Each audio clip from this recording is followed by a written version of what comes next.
কোরআনুল কারীমের 3 ভাগের 2 ভাগ বর্ণনাই আখিরাত। বিশ্বাস করে 2/3 কোরআনের আলোচনা আখিরাত। আল্লাহ তাআলা বলছে মুমিন একটা সেকেন্ডের জন্য আখিরাত ভুললো না। তুমি আখিরাত ভুলবা না, কারণ তুমি ঈমানদার। তোমারে আমি ঈমান দিছি, তোমারে আমি মুসলমানের ঘরে দিছি। কেন জানো? আমি আখিরাতে যে জান্নাত ঠিক রাখছি, আল্লাহ বলে শুনো, আমি ঈমানদারকেই সেই জান্নাত দিতে চাই। কোনো বেঈমান, কোনো কাফের সারা পৃথিবীর সমস্ত ভালো কাজ করিলেও আমি তারে জান্নাত দেব না। ওয়াকাদিমনা ইলা মা আমিলু মিন আমালিন ফাজআলনাহু হাবাআম মানসুরা। আল্লাহ তাআলা বলেন হাসরের ময়দানে নাফরমান, কাফের, বেঈমান, মুশরিকের আমল আমি আল্লাহর সামনে পেশ করা হবে, আর আমি আল্লাহ তা ধুলির মতো উড়াইয়া দেব। যা, বেঈমানের কোনো পুরস্কার নেই। তো আল্লাহ তাআলা বলেন আমি তোমাকে তো ঈমানদার আমি হিসাব করেই বানাইছি। কয়জন মানুষ মুসলমানের ঘরে জন্ম নিবে, এটা কি আল্লাহর হিসাব ছাড়া? কথা বলেন না কেন? তো আল্লাহ তাআলা তো বলেন আমি তো দয়া করে তোমারে দিছিলাম বান্দা। তোমার কোনো তদবির, তোমার বাবার কোনো তদবির ছিল না, পৃথিবীর কারো কোনো সুপারিশ ছাড়াই আমি আল্লাহ তোমারে মুসলমান মায়ের ঘরে জন্ম দিছি, মুসলমান বাবার ঘরে জন্ম দিছি। জন্মের পরেই তোমার কানে আজান শুনাইছি, বাম কানে একামত শুনাইছি, কত আলেম ওলামার কোলে তোমারে উঠাইছি। হ্যাঁ, তোমারে কত মানুষ হাত মুছা দিছে, দোয়া করে দিছে, তোমারে ছোট্টবেলায় মক্তবে পড়তে দিছে, তোমারে মক্তবের হুজুরে কালেমা লা ইলাহা ইল্লাল্লাহ মুখস্থ করাইছে, তোমারে আল্লাহর কোরআনের সূরা শিখাইছে, ওযু নামাজ শিখাইছে। এই সব কিছু এভাবে ছেড়ে দিলাম? বলো ভাই, ছোটবেলায় মায়ের জবানে লা ইলাহা ইল্লাল্লাহ শুনি নাই এমন কেউ আছে এখানে? সব এভাবে বাদ দিয়ে দিলেন। এই শুধু বন্ধুদের আড্ডায়, মোবাইলের আড্ডায়, নারীর আড্ডায়, নারীর লোভে। আশ্চর্য, এটা কথা হইল? নারী জীবনের সব। অশ্লীল ছবি, উলঙ্গ ছবি, নর্তকী, কোনো মেয়ের সাথে প্রেম, এটাই জীবন? পৃথিবীতে আল্লাহ তাআলা মানুষ বানানোর উদ্দেশ্য এটাই? শুধু এই লজ্জাস্থানের চাহিদা, শাহওয়াত, এই জন্যই আল্লাহ করে বানাইছেন? এটা কথা হইল? এজন্য এ আল্লাহ তাআলা কোরআনুল কারীমের মধ্যে বারবার একটার পর একটা কত সূরা, কত আয়াত আল্লাহ নাজিল করছেন আখিরাত, আখিরাত, আখিরাত, আখিরাত বুঝাইছেন। আল্লাহর নবী সাল্লাল্লাহু আলাইহি সাল্লাম সাহাবায়ে কেরামের দিলে আখিরাত এভাবে বুঝাইছেন যে সাহাবায়ে কেরাম মৃত্যু পর্যন্ত চলতে ফিরতে আখিরাতকে যেন সামনে দেখতে পেতেন। তো এই জন্য আল্লাহ তাআলা আমাদেরকে বলছেন বান্দা কোনো অবস্থাতেই দুনিয়াটারে কলজার মধ্যে ভালোবাসো না, দিলের মধ্যে দুনিয়া জায়গা দিও না। দুনিয়ায় চলো মানা নাই, বাজার, ব্যবসা, সংসার, আয়, রোজগার, কিন্তু দুনিয়াটারে দিলের মধ্যে বসাই দিও না। আমরা উস্তাদদের মুখে শুনছি, বুজুর্গদের মুখেও শুনছি, আল্লাহওয়ালারা বলেন ওই নৌকা যেটা পানিতে চলে, তো নৌকার পানি নৌকা চলার জন্য বাধ্যতামূলক, নাহলে নৌকা চলবে কেমনে? কিন্তু নিয়ম হইল নৌকার নিচে যদি পানি থাকে তাইলেই পানি নৌকাটা আরামসে চলতে পারে, কিন্তু নৌকার ভিতরে যদি পানি ঢোকে তাহলে নৌকা ডুববে যায়। যে পানি নৌকার নিচে থাকলে নৌকা চলে, সেই পানি নৌকার ভিতরে ঢুকলে নৌকা কি ডুবে। ঠিক আল্লাহওয়ালারা বলে দুনিয়া যদি কারো আপনার প্রয়োজন, এটা কোনো নিষেধ না, দুনিয়ার কামাই রোজগারি, কিন্তু দুনিয়া যদি কারো কলজার ভিতরে ঢুকে যায় তাইলে সেই ব্যক্তি ডুবে যায়, সে বরবাদ হয়ে যায়, সে বরবাদ। দুনিয়া থাকবে, তবে নৌকার নিচে পানি যেরকম, দুনিয়া যদি কলিজায় ঢুকে যায় তাইলে ভাই আমরা যদি জওয়ান বুড়া সবাই মনে করি, বয়স্করা মনে করছেন আপনার ব্যবসা, বাড়ি, বিল্ডিং এটাই আপনার জীবনের মূল টার্গেট, যুবক ছেলেরা মনে করছেন আপনার এই শাহওয়াত, মনের চাহিদা পূরণ এটাই জীবনের সব। না ভাই, বরং আল্লাহর হুকুম পালন এটাই জীবনের সব, আখিরাত মনে রাখা এটাই জীবনের সব। আল্লাহ আমাদেরকে বুঝ দান করেন। চলেন এবার তর্জমা শুনেন। এই তর্জমার মূল বক্তব্য হলো এইটা, আল্লাহ তাআলা মনে করাই দিছে বান্দা যে তোমরা যদি আখিরাত ভুলে যাও, পরকাল ভুলে যাও, আমার বন্দিগি ভুলে যাও, আমার হুকুম ভুলে যাও, তো মনে রাখো আল্লাহ তাআলা বলছে, মনে রাখো বান্দা, প্রথম যেদিন তোমার মৃত্যু হবে, এই মৃত্যুর প্রথম জান কবজ মালাকুল মউত আজরাইল যখন রুহু কবজ করবে, সেদিন থেকে তোমার যন্ত্রণা কষ্ট শুরু হবে। আল্লাহর কসম, আল্লাহ বলছে বান্দা, আর কোনো দিন সেই যন্ত্রণা শেষ হবে না। প্রথম যেদিন রুহু কবজ হবে, মৃত্যুবরণ করবে, সেদিন থেকে তোমার মৃত্যুর যন্ত্রণা দিয়ে শুরু। আর কোনো দিন তোমার সুখ আর মিলবে না, হাসি আর ফুটবে না, আর কোনো দিন আযাবের বিরতি হবে না। এই দেখেন আল্লাহ বলে। এবার শুধু তর্জমাটা শুনেন, তাইলে আমার কথা শেষ। 29 পারা 75 নম্বর সূরা, আল্লাহ তাআলা বলেন, কাল্লা বাল তুহিব্বুনাল আজিলা। আমার বান্দা, এতভাবে আমি তোমাদেরকে আখিরাতের কথা বললাম, কিয়ামতের কথা বললাম, অথচ তোমরা তো দুনিয়াকেই কেবল ভালোবেসে ফেলেছ। ওয়াতাদারুনাল আখিরা, আখিরাতকে ছেড়ে দিয়েছ। তো আল্লাহ তাআলা বলেন, বান্দা ছেড়ে দিলেও মনে রাখবা, আখিরাতে কিন্তু যেতেই হবে। কথা বলেন না কেন? যেতে হবে নি, এটা বুঝেননি? মনে করেন আমি বুঝছি না, এই কারণে ফেরেশতা বলবো না, তো আপনি বুঝছেন না, তো ঠিক আছে, আপনি দুনিয়াতেই থাকেন।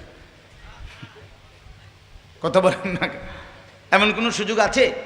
না। আল্লাহ তাআলা বলেন, হাসরের ময়দানে তোমাদেরকে দাঁড়াইতেই হবে। আর সেদিন সমস্ত মানুষের চেহারা হবে দুই রকম, উজুহুন ইয়াওমাইদিন নাযিরা। হাসরের ময়দানে কিছু মানুষের চেহারা থাকবে পূর্ণিমার চাঁদের মতো উজ্জ্বল, ইলা রাব্বিহা নাযিরা। আল্লাহু আকবার। তারা সরাসরি তাদের রব আল্লাহকে সচক্ষে দেখতে থাকবে। ওয়াজুহুন ইয়াওমাইদিন বাসিরা। কিছু মানুষের চেহারা হবে বিমর্ষ, মলিন, কুৎসিত। তাযুন্নু আন ইউফআলা বিহা ফাকিরা। আমার যুবক ভাই, এই আয়াতের তর্জমা শোনো। আল্লাহ তাআলা বলেন, হাসরের ময়দানে নাফরমান মলিন চেহারায় দাঁড়াবে, আর তখন সে বুঝে ফেলবে, তার কলিজার মধ্যে সারাক্ষণ এর কথা আসবে যে আজকে আল্লাহর আযাব তার কোমরের হাড্ডি ভাঙা ফেলবে। আন ইউফআলা বিহা ফাকিরা অর্থ কোমরের হাড্ডি। আল্লাহ বলেন, নাফরমান বুঝে ফেলবে আজকে আল্লাহর আযাব তার কোমরের হাড্ডি ভাঙ্গা ফেলবে।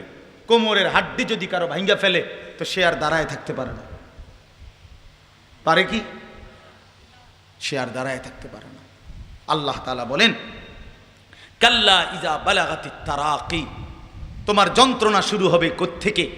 আল্লাহ বলেন, যখন তোমার জান কবজের সময় আসবে, আর মালাকুল মউত আজরাইল রুহুটা বের হতে চাইবে না নাফরমানের, তো কলিজাটার ভিতর থেকে রুহুটা ধইরা একটা টান দিয়া ছিঁড়ে ফেলবে।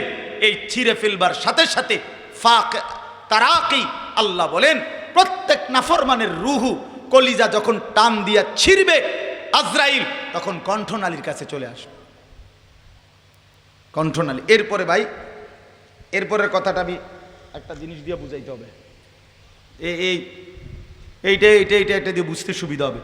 এই যে টিস্যুটা, এটা কিন্তু আপনি বাইর করতে খুব সহজ। এই যে টান দিলেই বের হয়ে গেল না, এটা কোনো ঝামেলা আছে বাইর হইতে? আচ্ছা, এইখানে দেখেন একটা জিনিস আছে, এই একটা পলিথিন আছে, এই যে পলিথিন দেখছেন, এই পলিথিনটা কিন্তু টাইট করে এটার সাথে লাগানো। এইটা আপনি টান দিলে খুলবে না, খুলবে এমনি স্বাভাবিকভাবে। ওই টিস্যুটা যেরকম বের হয়ে গেছে, এটা কি এমন বের হবে? তো এটারে কি করতে হবে? বের করতে হইলে এইভাবে টাইনা ছিটতে হবে। সিরা ছাড়া উপায় আছে কি? এইটারে টাইনা টাইনা ছিটতে হবে। এই যে এরকম ছিট। আল্লাহর কসম, নবী বলছে, নাফরমান পাপী প্রথমত মালাকুল মউত তার কলজাটার থেকে রুহুটা টাইনা ছিঁড়ে দিলে কণ্ঠনালীর কাছে আসবে। এবার কণ্ঠনালীর থেকে বের হতে চাইবে না।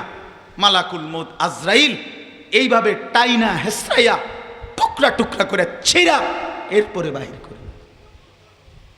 আল্লাহর কসম, এটা হাদিস আছে। নাফরমান বন্ধু তোর কলজা ছিঁড়া ফেলবে, তোর রুহুটা ছিঁড়া ফেলবে আজরাইল।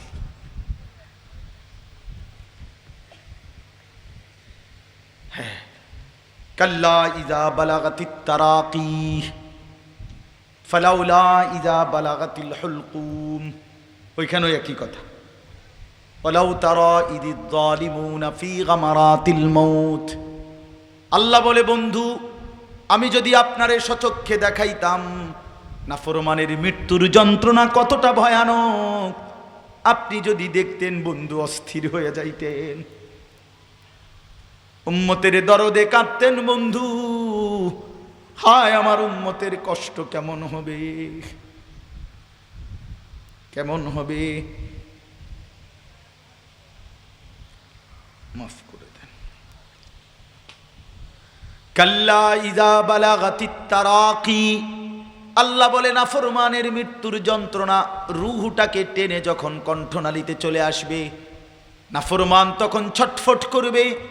অকিলা মান রাক, আশপাশের স্বজনরা বলবে তখন, কে তাকে এখন ফুঁ দিবে, কে তাকে ঝাড় দেবে, ফুঁক দেবে। তখন সবাই বলবে, কবিরাজ ডাকো, বৈদ্য ডাকো, ওজা ডাকো, ডাক্তার ডাকো, অ্যাম্বুলেন্স ডাকো, পরে বাঁচাও, দেখো না কেমন ছটফট করছে। অযান্না আন্নাহুল ফিরাক, আল্লাহ বলে কিন্তু নাফরমান বুঝে ফেলবে আজকে তাকে দুনিয়া থেকেই বিচ্ছিন্ন হইতে হবে। আজ আর ডাক্তার ডেকেও লাভ নাই, হসপিটালে নিয়েও লাভ নাই, লাভ নাই, লাভ নাই।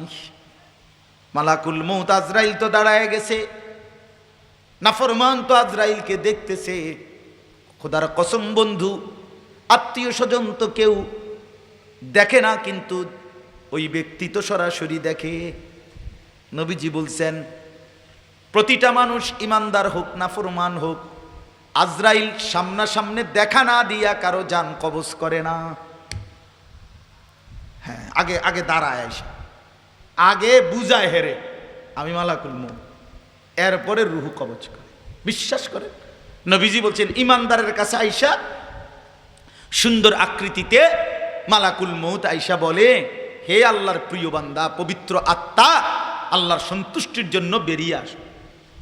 আল্লাহ রাসূল সাল্লাল্লাহু আলাইহি ওয়াসাল্লাম বলছেন, জগ, কলস, গ্লাস পানি ভরা, এটা যদি কাইত করে তো পানি পড়ে যেরকম সুন্দরভাবে না আরামসে, আল্লাহ রাসূল সাল্লাল্লাহু আলাইহি ওয়াসাল্লাম বলছেন ইমানদারের রূহু এরকম আরামসে মালাকুল মউতের হাতে চলে আসে।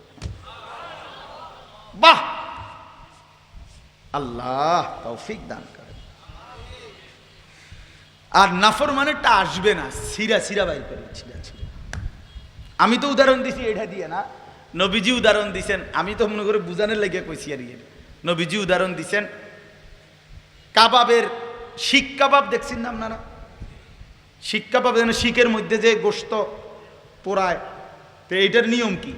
এটার নিয়ম হলে এই শিকের মধ্যে যখন গোশতটা পোড়ায়, তো গোশতটা যদিও খুলে ফেলে খাইবার সময়, খুললেই তো দেয় ফ্রিজে, কিন্তু শিকটার মধ্যে কিছু কিছু গোশত, কদ্দুর কুদ্দুর গোশত লাগিয়া থাকে শিকের মধ্যে, এটা একদম ক্লিয়ার হয় না। কথা বোঝেন নাই? এই আল্লাহ নবী সাল্লাল্লাহু আলাইহি সাল্লাম উদাহরণ দিছে, হাদিসে হলো এই শব্দ যে উম্মত শুনো, শিকের মধ্যে যেরকম লাইগা থাকে ওই গোশতের কাবাব এগুলো, এইটা যেরকম ভিজা কাপড় দিয়া টাইনা টাইনা বাহির করে, কুদ্দুর কুদ্দুর করে টাইনা টাইনা এই গোশতের টুকরা এগুলো পরিষ্কার করতে হবে না শিকটা। এ আল্লাহ রাসূল বলে, মালাকুল মউত আজরাইল তোর কলজার ভিতর থেকে রূহটা এরকম চিরা চিরা টুকরা টুকরা করে বাহির করে কাবাবের শিক পরিষ্কার করে যাবে। আল্লাহ বুঝ দান করেন। আমার ভাই মাদ্রাসাওয়ালা হুজুর ওলামা, ওদেরকে বেকুব মনে করেন না, বেউকুফ মনে করো। ওলামায়ে কেরাম, যুব সমাজ সবাই মিলে